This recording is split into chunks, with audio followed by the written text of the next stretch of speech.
नमस्कार। Ashwini GS classes में आपका स्वागत है। मैं अश्विनी द्विवेदी आप लोगों के समक्ष इंडियन ज्योग्राफी का एक नया टॉपिक लेकर के आया हूँ, जिसका नाम है सौरमंडल। हम लोग ब्रह्मांड के बारे में पिछले क्लास में पढ़ रहे थे और पिछले क्लास में हम लोगों ने ग्रह उपग्रह तक पढ़े थे। आज जो हम लोग पढ़ने वाले हैं वो सौरमंडल से संबंधित कुछ महत्वपूर्ण तथ्य हैं, उसको भी पढ़ने वाले हैं। बच्चा, आप हमारे वीडियो को लाइक, सब्सक्राइब, शेयर जरूर कीजिएगा और बेल आइकन को दबाना मत भूलिएगा, क्योंकि बेल आइकन को दबाने के बाद आप जो हैं अगले वीडियो का नोटिफिकेशन आपके पास पहुंच जाएगा। आप लोगों का सहयोग के लिए बहुत बहुत मैं आभार देना चाहता हूं। इसी तरह से आप लोग सहयोग करते रहें और पढ़ाई करते रहें। अपने साथ कॉपी पेन को भी रखेंगे, जिससे कि महत्वपूर्ण जो भी टॉपिक होंगे, जो भी लाइन होंगे, आप उसे नोट करते चलेंगे। क्योंकि सौरमंडल में अगर आपको बता रहा हूँ महत्वपूर्ण तथ्य, इससे एक भी क्वेश्चन बाहर एग्जाम में नहीं आएंगे अगर आप सारे पॉइंटों को लर्न कर लेंगे तो। देखिए, हम बात करते हैं यहाँ पर सबसे पहले कि सौरमंडल किसे कहते हैं। बच्चा देखो, सौरमंडल जो होता है वो सौर परिवार ही सौरमंडल है। अब सौर परिवार किसे कहते हैं भाई? तो सौर परिवार किनसे मिलकर बनता है? तो सौर परिवार जो है जिसमें हमारा सूर्य हो और जिसमें ग्रह और उपग्रह हो, इन्हीं सब चीज़ों से मिल करके क्या बनता है? सौर परिवार या सौर मंडल बनता है। ठीक ना? तो जो सौर मंडल है हमारा, इसमें ग्रहों की संख्या कितनी है? तो इसमें ग्रहों की संख्या अगर वर्तमान में देखा जाए बच्चा, तो सौर मंडल में वर्तमान में ग्रहों की संख्या कितना है कुल? तो वर्तमान में सौर मंडल में कुल ग्रहों की संख्या बच्चा है 8। कितना है? 8 ग्रहों की संख्या है वर्तमान में। समझ गए? लेकिन पहले जो थे, पहले 9 ग्रह थे। कितने थे? पहले 9 ग्रह थे, 9। लेकिन अब घट करके वो कितना हो गया? 8 हो गया। क्योंकि जो प्लूटो था 2006 में उसे ग्रहों की श्रेणी से हटा दिया गया, है ना। वह जब हट गया तो ग्रहों की संख्या कितनी बची? 8 बची। उसे इसलिए हटाया गया ताकि वह एक निश्चित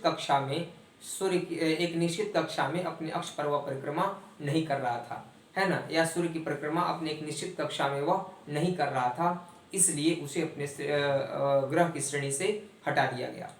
अब देखो बच्चा, मैं बात करता हूँ सूर्य के बारे में। सूर्य को सौर मंडल का जनक कहा जाता है। क्या बोलते हैं? सूर्य जो है, सूर्य को सौर मंडल का जनक कहा जाता है। ठीक है ना? इसे फादर कह सकते हो, ओरिजिन। हाँ, यही इसी से ओरिजिनेट हुआ है सौर मंडल। क्योंकि सौर मंडल के जितने भी सौर मंडल में हैं उनकी ऊर्जा का स्रोत ब्रह्म, और ऊर्जा का स्रोत कौन है? सौर मंडल की ऊर्जा का स्रोत सूर्य ही है। क्योंकि जितने भी ग्रह हैं वे सूर्य के प्रकाश से ही प्रकाशित होते हैं, प्रकाशमान होते हैं। अब देखो, सूर्य जो होता है यह अपने अक्ष पर किधर से किधर घूमता है बच्चा? इसका भी क्वेश्चन एग्जाम में आते हैं, कई बार पूछे गए हैं। सूर्य अपने अक्ष पर पूरब से पश्चिम की ओर घूमता है। सूर्य अपने अक्ष पर इधर घूमता है तो पूरब से पश्चिम की ओर घूमता है, ये आपको याद रहना चाहिए। ठीक ना? अब इसके बाद आप देखोगे कि हमारा एक मंदाकिनी जो है, हमारा मंदाकिनी बताया, जो हमारा जिस आकाश गंगा में हमारा सौर परिवार स्थित है उसे ही मंदाकिनी कहा जाता है। तो बच्चा, जो हमारी मंदाकिनी या दुग्ध मेखला के केंद्र से, हमारी मंदाकिनी या दुग्ध मेखला के केंद्र से जो सूर्य है वह लगभग 30,000 प्रकाश वर्ष दूर है। कितना दूर है बच्चा? 30,000 प्रकाश वर्ष दूर है। ठीक ना? प्रकाश वर्ष लिखते हैं हम लोग यहाँ पर। प्रकाश वर्ष क्यों लिखते हैं? क्योंकि जब अधिकांश दूरी का मापना होता है तो उसे प्रकाश वर्ष में ही मापा जाता है, इसलिए प्रकाश वर्ष यहाँ पर लिखा जाता है। ठीक ना? अब देखो, सूर्य जो होता है प्रतिवर्ष, सूर्य जो है वह प्रतिवर्ष 12 तारा मंडलों से होकर गुजरता है। कितने तारा मंडलों से होकर गुजरता है? तो 12 तारा मंडलों से होकर गुजरता है सूर्य प्रतिवर्ष। एक वर्ष में जो सूर्य है तुम्हारा वह 12 तारा मंडलों से होकर गुजरता है, मंडलों से होकर गुजरता है। 12 तारा मंडलों से होकर गुजरता है एक वर्ष में, मतलब 365 दिन में, तो मतलब एक महीना में। और यह जो 12 तारा मंडल आप देख रहे हो, यही 12 राशियां होती हैं। क्या होती हैं? 12 राशियां होती हैं बच्चा। तो 12 राशि जो होता है, पर सूर्य जो होता है वो प्रत्येक महीना एक राशि से दूसरे राशि में संक्रमण करता है। प्रत्येक महीना जो सूर्य है एक राशि से दूसरे राशि में संक्रमण करता है, और इसे ही संक्रांति कहा जाता है। क्या बोलते हैं? इसे संक्रांति कहा जाता है। सूर्य देखो एक गैसीय गोला है। क्या है? सूर्य एक गैसीय गोला है, और इसमें अगर बात किया जाए कि हाइड्रोजन का मात्रा कितना है, तो सूर्य को कहा जाता है सूर्य एक गैसीय गोला है जिसमें हाइड्रोजन, जिसमें अगर बात किया जाए कि हाइड्रोजन के बारे में, तो हाइड्रोजन कितना परसेंट है बच्चा? तो हाइड्रोजन जो है यहाँ पर वह 71% है। कितना परसेंट है? 71% है। ठीक है ना?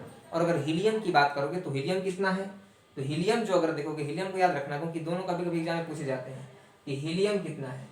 तो जो हीलियम होता है, हीलियम कितना बच्चा, तो हीलियम जो है 26.5% है ना, 26.5% हीलियम है। और अन्य अगर बात किया जाए कि अन्य अगर बात करोगे कि अन्य क्या है, तो अन्य जो है सो तुम्हारे अन्य कितने में आ जाएंगे, तो 2.5% में तुम्हारे अन्य आ जाएंगे, 2.5% में आ जाएंगे। तो हीलियम जो है आपका जो है सो ये आप देख रहे हो यहाँ पर कि ये जो तुम्हारा जो है कि इसको बहुत अच्छे तरीके से आप ध्यान देना कि जो है यहाँ पर अच्छे तरीके से आप जब देखोगे तो आप देखोगे यहाँ पर कि सूर्य जो है हाइड्रोजन 7% और हीलियम 26.5% और अन्य 2.5% इसमें कंटेंट पाए जाते हैं। अब देखो इसमें सूर्य के ऊर्जा का स्रोत क्या है, सूर्य के जो प्रकाश देता है उसका स्रोत क्या है, क्यों प्रकाश देता है सूर्य, तो देखो इसका एक कारण है। कारण मैं बताता हूँ आपको कि हाइड्रोजन का हीलियम में कन्वर्ट होना, हाइड्रोजन का हीलियम में परिवर्तन होना या नाभिकीय संलयन होना ही सूर्य की ऊर्जा का स्रोत माना जाता है। क्या मानते हैं, सूर्य की ऊर्जा का स्रोत माना जाता है, इस बात को याद रखना है आप।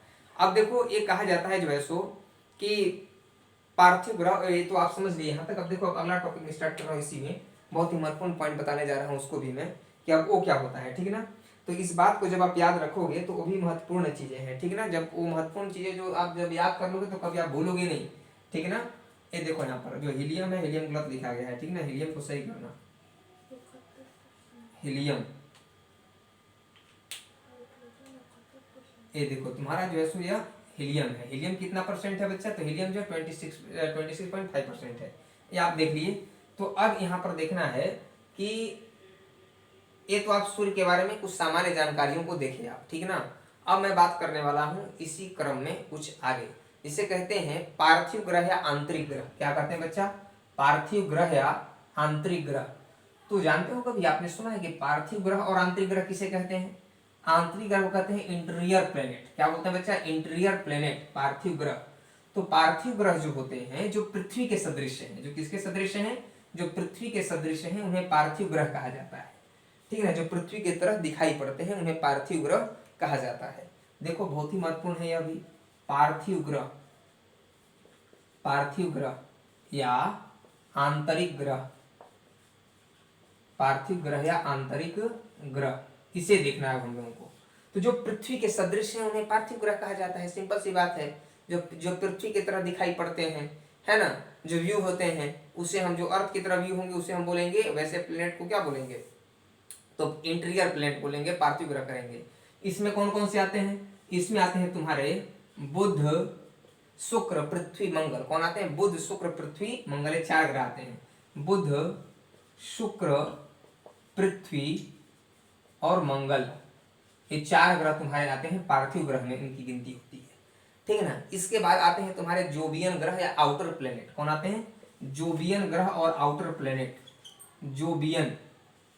जोबियन ग्रह और या आउटर प्लेनेट, मतलब बाह्य ग्रह ना, क्या बोलेंगे इसे, बाह्य ग्रह कहा जाता है। जोबियन ग्रह या बाह्य ग्रह कहते हैं, जोबियन ग्रह या आउटर प्लेनेट कहा जाता है। इसमें कौन आते हैं, तो जोबियन ग्रह बच्चा उसे कहते हैं जो बृहस्पति के सदृश है। किसके सदृश हैं, जो बृहस्पति के सदृश हैं, बृहस्पति के सदृश हैं, जो बृहस्पति के सदृश है उसे क्या कहते हो, जोबियन ग्रह कहते हो या आउटर प्लेनेट कहते हो। जोबियन प्लेनेट कह सकते हो या फिर आउटर प्लेनेट कह सकते हो, ठीक है। जो बृहस्पति के सदृश है, बृहस्पति को क्या बोलते हैं, जुपिटर बोलते हैं, ठीक है ना, इंग्लिश में क्या बोलते हैं, जुपिटर। तो ये पार्थिव इंटीरियर प्लेनेट में आप इंग्लिश में भी इसे देख लो तो तुम्हारा मरकरी हो गया, वीनस हो गया, शुक्र, मरकरी हो गया बुध, वीनस हो गया आपका शुक्र, अर्थ हो गया पृथ्वी और मार्स हो गया मंगल। अब आता है तुम्हारा आउटर प्लेनेट। तो आउटर प्लेनेट की संख्या भी 4 ही है बच्चा, क्योंकि ग्रहों की संख्या अब 8 ही है, तो 4 आउटर प्लेनेट भी माने जाते हैं। कौन कौन, तो बृहस्पति, शनि, अरुण, वरुण। कौन कौन आते हैं इसमें, बृहस्पति, शनि, अरुण और वरुण, ये जो आपके हैं वरुण, ये आपके 4 ग्रह हैं ऐसे जो किसमें आते हैं, ये 4 ग्रह जो आपके हो गए ये आते हैं आपके आउटर प्लेनेट में, ये बृहस्पति के सदृश हैं, ठीक ना। इनका इंग्लिश नाम क्या है? तो बृहस्पति को क्या बोलते हो इंग्लिश में?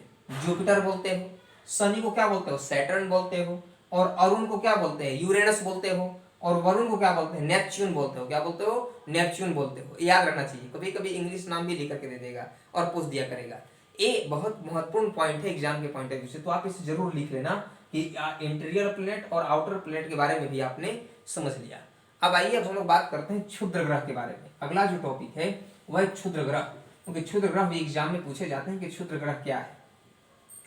बच्चा, अगर क्षुद्र ग्रह की बात किया जाए कि क्षुद्र ग्रह क्या है, तो इसे भी आप देखोगे, ये भी जरूर याद करना चाहिए, क्षुद्र ग्रह क्या है।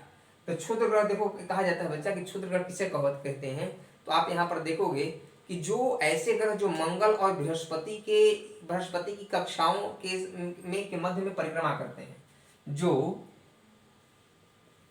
मंगल और बृहस्पति, जो मंगल और बृहस्पति की कक्षाओं मध्य परिक्रमा करते हैं, उसे क्या कहते हैं बच्चा? जो मंगल और बृहस्पति। यार कि मंगल और बृहस्पति की बात किया जा रहा है, केवल मार्स और जुपिटर, कि मार्स और जुपिटर की कक्षाओं के मध्य परिक्रमा करते हैं जो आकाशीय पिंड, उसी को कहा जाता है क्षुद्र ग्रह। क्या बोलते हैं? उसी को बोलते हैं क्षुद्र ग्रह कहा जाता है। तो ये भी एक आकाशीय पिंड होते हैं, ये हुए आपके क्षुद्र ग्रह। अब देखो, हम बात करते हैं कि आकार के अनुसार ग्रहों का क्रम। आकार के अनुसार ग्रहों का क्रम तुमसे अगर पूछा जाए तो एक लाइन में याद करना, आकार के अनुसार ग्रहों का क्रम घटते क्रम में बता रहा हूं। किसके अनुसार? घटते क्रम में बता रहा हूं ना, आकार के अनुसार ग्रहों का क्रम। तो सबसे पहले आकार के अनुसार ग्रहों का क्रम देखो बच्चा, आकार के अनुसार ग्रहों का क्रम क्या होता है? सबसे पहले क्या है? तो सबसे पहले बच्चा बृहस्पति। क्या है? बृहस्पति सबसे आगे है ना, बृहस्पति शनि, अरुण वरुण, देखो शॉर्ट में लिख रहा हूं, समझना। बृहस्पति, शनि, अरुण, वरुण, ठीक है ना। पृथ्वी, शुक्र, मंगल, बुध। क्या बोलते हैं? पृथ्वी, शुक्र, मंगल और बुध। ये जो है बच्चा आपका एक ग्रहों का आकार के अनुसार ग्रहों का क्रम है। बृहस्पति से छोटा आकार में शनि है, शनि से आकार छोटा अरुण है, अरुण से आकार में छोटा जो आपका नेपच्यून है, नेपच्यून से आकार में छोटा आपका अर्थ है, अर्थ से आकार में छोटा आपका जो है वीनस है, और वीनस से आकार में छोटा आपका मार्स है, और मार्स से आकार में छोटा आपका मरकरी है, जो आपका बुध कहते हैं जिसे। ये आकार के अनुसार ग्रहों का क्रम हो गया बच्चा, ठीक है ना। ये कभी कभी आकार के अनुसार ग्रहों का क्रम भी पूछ दिया करता है, ठीक है ना। एक और क्वेश्चन पूछता है कि सूर्य के दूरी के अनुसार ग्रहों का क्रम, तो इसे याद कैसे करोगे? तो ये आकार के अनुसार ग्रहों का क्रम अगर है तो इसे याद करने के लिए एकदम रट लो बिल्कुल कि बृहस्पति, शनि, अरुण, वरुण, पृथ्वी, शुक्र, मंगल, बुध। बृहस्पति, शनि, अरुण, वरुण, पृथ्वी, शुक्र, मंगल, बुध, सीधे बस याद कर लोगे, चार इधर चार इधर, बृहस्पति, शनि, अरुण, वरुण, पृथ्वी, शुक्र, मंगल, बुध, आप याद कर लोगे, याद हो जाएगा।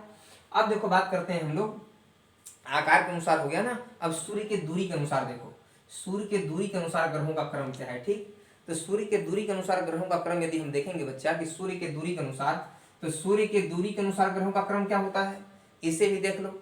सूर्य के दूरी के अनुसार, सूर्य के दूरी के अनुसार ग्रहों का क्रम क्या है, तो सूर्य के दूरी के अनुसार ग्रहों का क्रम यदि हम देखेंगे तो सबसे पहले देखेंगे बुध, शुक्र, पृथ्वी, मंगल, है ना, बृहस्पति, शनि, अरुण और वरुण। समझ गए? बुध, शुक्र, पृथ्वी, मंगल, बृहस्पति, शनि, अरुण, वरुण, ये किसके अनुसार है, तो ये सूर्य के दूरी के अनुसार है। बुध, शुक्र, पृथ्वी, मंगल, बृहस्पति, शनि, अरुण, वरुण, इसे भी आप याद कर लेना, ठीक है ना, जरूर इसे याद कर लेना। इसे इंग्लिश में क्या बोलोगे, मरकरी बोलोगे, वीनस बोलोगे, अर्थ बोलोगे, मार्स बोलोगे, जुपिटर बोलोगे, सैटर्न बोलोगे, यूरेनस बोलोगे और नेपच्यून बोलोगे, ये इंग्लिश नाम हो गए, ठीक। तो आज तक इतना ही, नेक्स्ट सेशन में हम लोग सौर मंडल के ही इस टॉपिक को आगे हम लोग बढ़ाएंगे। नमस्कार। लाइक, सब्सक्राइब, शेयर जरूर करना वीडियो को, इसे मत भूलना, और बेल आइकन को भी दबाना मत भूलना। नमस्कार।